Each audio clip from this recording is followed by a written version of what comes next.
Hoje em dia, antes do casamento, é comum que os noivos conversem e decidam qual vai ser o regime de bens adotado no matrimônio. Existem algumas opções para escolha e é sobre isso que o quadro Pense Direito de hoje vai falar. A seguir, veja o que o advogado Lucas Cota de Ramos traz sobre o assunto.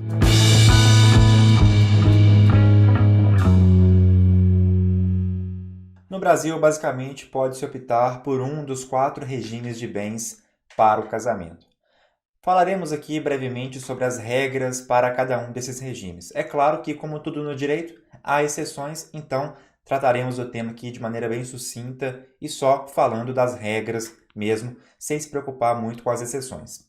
O primeiro regime de bens que nós temos para destacar é o regime da comunhão parcial de bens, também chamado de regime legal.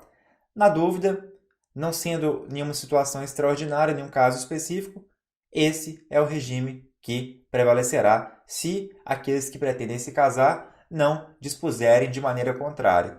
Então, se duas pessoas estão ali para se casar, se não optam por algum regime específico, esse é o regime que prevalecerá, o regime da comunhão parcial de bens, que, como o próprio nome sugere, abrange apenas parcialmente os bens do casal. Apenas parte dos bens serão comunicados entre um e outro caso haja a dissolução, o divórcio, a dissolução do casamento.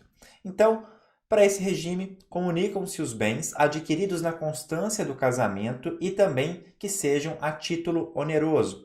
Então, se duas pessoas se casam e durante o casamento compram casa, compram imóveis, carros, enfim, pertences em geral, esses bens se comunicam caso haja o divórcio.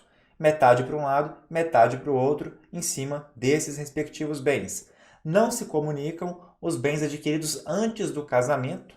Então, tudo que já tinha antes não entra na partilha, nesse divórcio. E os bens que, embora sejam adquiridos durante o casamento, não o sejam a título oneroso, como, por exemplo, os bens doados. Se você é casado no regime de comunhão parcial, recebe um bem doado para você, especificamente, esse bem não se comunica. Os bens recebidos, por exemplo, por herança também não se comunicam. Ou os bens subrogados, que são aqueles que você já tinha antes, vende para comprar um bem depois. Exemplo, você já tinha um carro de 100 mil reais antes de se casar, casa-se, vende esse carro, compra outro no mesmo valor ou no valor superior. Aquele valor de 100 mil reais não entrará na partilha caso haja o divórcio, porque esse bem é um bem subrogado de um bem anterior. O próximo regime é o regime da comunhão universal de bens. Esse regime, como o nome sugere também, em regra, nele se comunica tudo. Antes, durante, tudo que vem antes do casamento e durante o casamento se comunicará caso haja um divórcio. Então, metade para um lado, metade para o outro, de tudo, sobretudo, seja o que tinha antes, seja o que foi adquirido durante o casamento, seja por herança, seja por doação, tudo, metade para um lado, metade para o outro. O próximo regime é o regime da participação final nos aquestos, também chamado de regime misto. Esse regime é pouco adotado no Brasil, basicamente está em desuso, e nele, sucintamente, as pessoas durante o casamento vivem como se estivessem no regime da separação total, cada um com seus bens. E, havendo divórcio, a partilha se dará como se fosse uma comunhão parcial, porém comunicando-se apenas os frutos e juros dos bens particulares.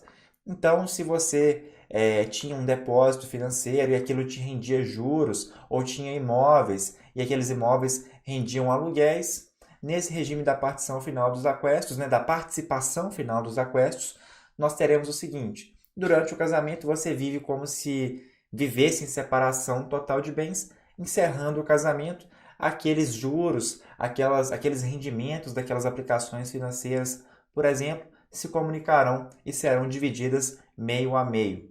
Metade para um cônjuge, metade para o outro cônjuge que está se divorciando.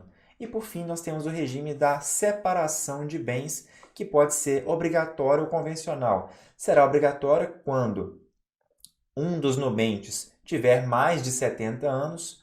Então, a lei, querendo proteger o patrimônio daquela pessoa mais velhinha, proteger da pessoa mais jovem que possa estar casando por interesse, a lei impõe o regime da separação obrigatória nesses casos.